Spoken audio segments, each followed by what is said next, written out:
नाशिकमध्ये अतिक्रमण मोहिमेस सुरुवात. मंत्री छगन भुजबळ यांनी काल मनपाच्या अधिकाऱ्यांना धारेवर धरल्यानंतर दुसऱ्या दिवशी कारवाईला सुरुवात.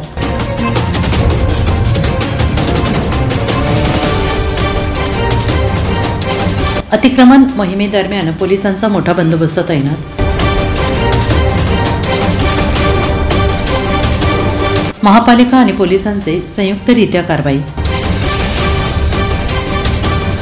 नाशिक शहराचा मुख्य चौक असणाऱ्या द्वारका सर्कल परिसरात अतिक्रमणाची मोहीम.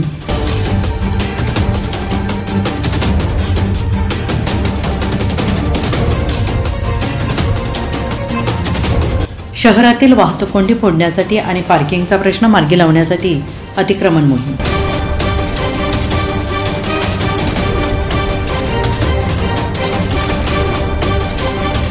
NCN न्यूजसाठी रोहनदानी, नाशिक.